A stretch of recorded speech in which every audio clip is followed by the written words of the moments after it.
안녕하십니까. 세금 판다 시즌2 심화반 마지막 영상입니다. 마지막 영상은 축제편인데요. 사실 축제 관련해서는 지난번 기초반에도 한번 다뤘지만 이번에는 축제 심화편입니다.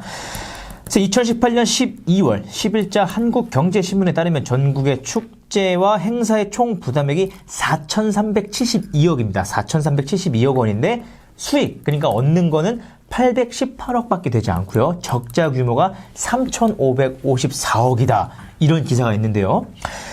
근데 그럼에도 불구하고 매년 행사니 축제니 이런 것들 많이 하고 있지 않습니까? 근데 여러분들 아시다시피 올해는 코로나19 때문에 축제들이 많이 축소되거나 비대면으로 축제를 진행하는 경우가 많았는데요. 그렇다면 기존의 대면 축제로 잡았던 예산이 올해는 집행됐는지, 내년에는 어떻게 집행될 건지, 예산을 잡을 건지 이런 것들이 궁금해지지 않습니까? 선생님, 이런 축제 예산 어떻게 보면 좋을까요? 예, 지금 올해 그 축제가 예정돼 있다가 쓰지 못했던 돈이 지금 중요하겠죠. 네. 그건 먼저 이제 연기를 하다가 하반기에 취소돼 버린 경우도 있을 거고. 네. 그 돈은 사실 어디로 갔을까?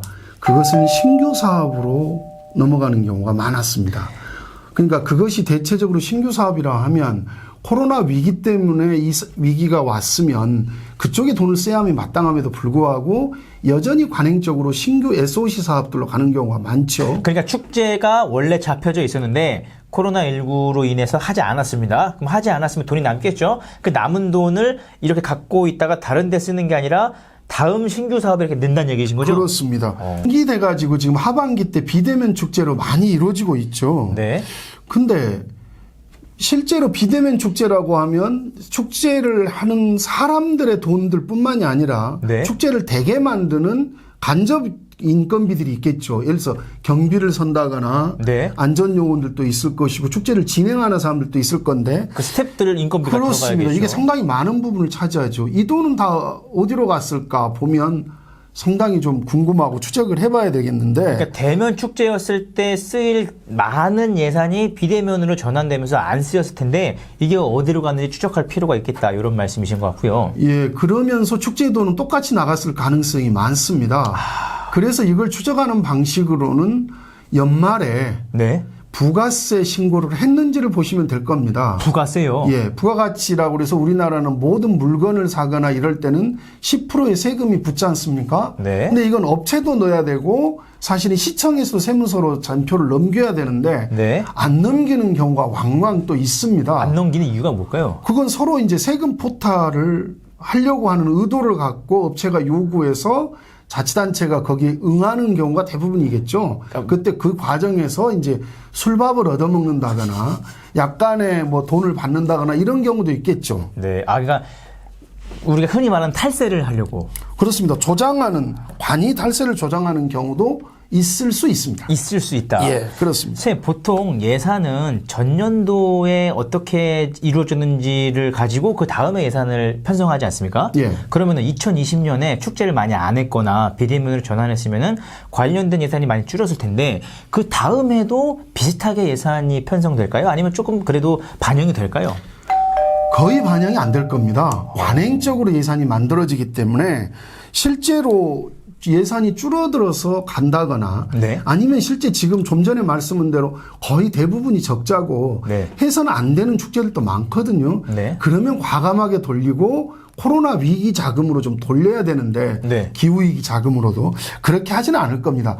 특히나 이건 사전에 다 짬짬이가 되어 있는 경우가 많습니다. 네. 지금 경남의 모 도시 같은 경우는 축제가 취소됐는데 홍보 예산은 그대로 지출돼 버린 경우가 있었거든요. 그러니까 축제가 취소됐는데 이 축제를 홍보하는 홍보 비용이 집행됐다고요? 예, 그렇습니다. 그럼 뭘 홍보한 걸까요? 모르겠습니다. 취소됐다는 걸 홍보했나요? 그러니까 이게 좀 문제죠. 이건 추적을 해봐야 되고 경남의 그 자치단체 의회에 있어서는 실제로 취소 시기와 홍보비가 나간 시기를 잘 맞춰봐야 될 겁니다. 그래서 그 이후에도 됐으면 이건 배임 횡령이 되겠죠. 선생님, 이렇게 축제와 관련돼서 문제점이 많지 않습니까? 예. 어떤 지역에서 잘 되면은 다른 지역이 다 따라하기도 하고 주민들을 소외한 돈잔치다 이런 비판도 많은데 이렇게 비판이 많은데도 왜 개선이 안 되는 건가요? 이 관행적으로 축제라고 하는 게 본인의 치적이라고 생각을 해서 그럴 겁니다. 단체장의 지적이다. 예. 그리고 또 하나는 지방에서도 그럼 왜 이걸 통제를 안 할까? 그러니까요. 왜냐하면 합법적 선거운동 기간이거든요, 이게. 그래서 의회도 좋고 지방정부도 좋은 겁니다. 합법적으로 주민들을 끌어모아서 네. 같이 만날 수 있는 거거든요. 선생님, 그럼 이런 지역 축제 예산을 감시하려면 어떻게 하는 게 좋을까요? 기본적으로는 그 지난 시간에 말씀드렸던 재정 공시를 좀 보실 필요가 있습니다. 네. 첫 번째. 네. 근데 그 재정 공시 중에서 다 훑을 게 아니고 네. 특수 공시와 관련된 것만 좀 자세히 살펴보시면 될 겁니다. 네. 축제를 하는데 축제 추진위원회로 돈이 얼마가 갔는지, 네. 얼마가 남았는지 이런 걸 보시면 되겠고, 네. 얼마가 갔는 걸 봤으면 이걸 어떻게 추적할 것이냐. 회계년도 이게 2020년도에 축제가 이루어진 건 대면이건 비대면 축제건 간에 네. 내년 6월 말까지 기다리셔야 됩니다. 결산이 다 끝난 다음에 그때 정보공개 청구를 해서 받아보시면 될 겁니다. 축제와 관련된 모든 서류를 주라 그래서 검토를 해보시면 됩니다. 그러니까 올해 축제 예산이 어떻게 쓰였는지를 알려면은 내년 6월 말 이후에 정보공개 청구를 하라는 말씀이신 거죠? 예, 그렇습니다. 근데 만약에 정보공개 청구를 했는데 안 주면 어떡하죠? 안 주는 게 이제 범인이죠. 뭔가 부린다는 이야기인데 그렇다면 상급 기관에 행정심판을 청구하거나 네. 사실 행정소송을 가야 마땅합니다. 잘 안 줄 겁니다. 불편한 자치단체에서는.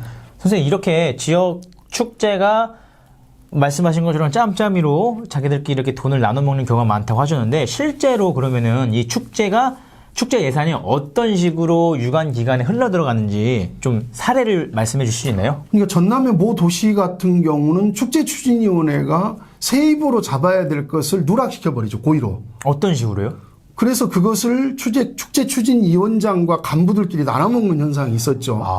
그래서 위원장 자리를 절대 안 내놓으려고 그러는 겁니다. 어디서 빼먹느냐? 네. 주로 야시장 쪽에서 많이 빼먹습니다. 그러니까 여러분들 지금은 우리가 코로나 때문에 잘 못 가긴 하지만 동네에서 야시장 열리면 다들 뭔가 먹으러 많이 가잖아요. 그렇습니다. 그 야시장. 전국에 각설이부터 시작해서 똑같은 흑돼지 구이까지 다 나오지 않습니까? 네네. 이건 그냥 들어오는 게 아니고 전기도 쓰고 수도도 써야 되기 때문에 부수당 얼마씩 돈을 내는 겁니다. 근데 잘 살펴보시면 아시겠습니다만 축제에서 수입 부분에 그걸 누락시키는 경우가 왕왕 있습니다. 그래서 심지어 형사사건으로 고소고발이 이뤄진 경우도 많이 있었죠. 그러니까 만약에 제가 야시장에 가서 맛있는 어떤 음식을 판매하려고 하면은 부스를 신청해야 되고. 그렇습니다. 돈을 내야 되죠. 신청비를 돈을 내야 되는데. 그렇습니다. 그거를 수입으로 안 잡고 바로 이렇게 주머니에 넣는다는 얘기신 거죠? 예, 주머니 넣고 나눠 먹고. 그 일부는 상납할 것이고. 어디다가요? 그건 제가 뭐라고 말씀드릴 수 있겠습니다.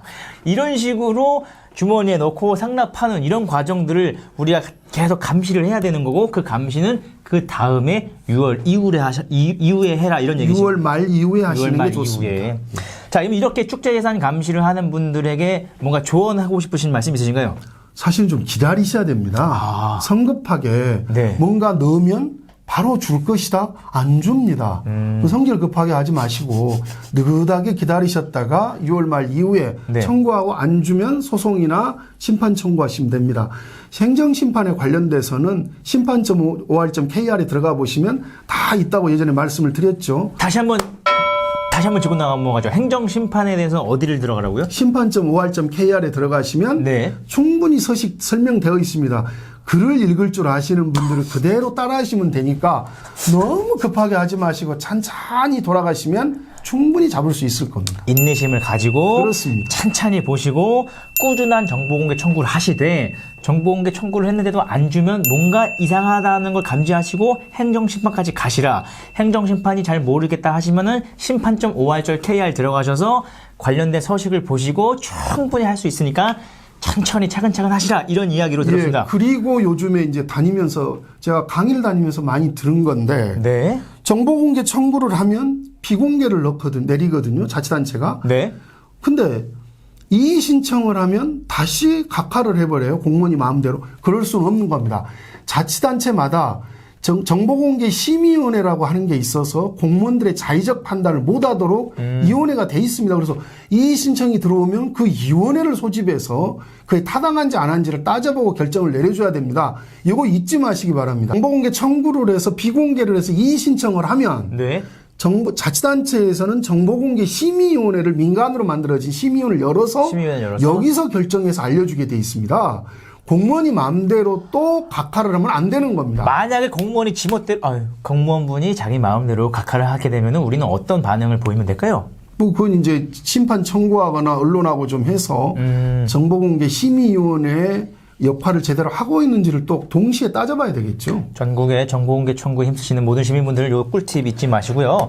오늘 이렇게 축제 예산에 대해서 이야기 나눠봤습니다. 오늘 영상 여기서 마치겠습니다. 감사합니다.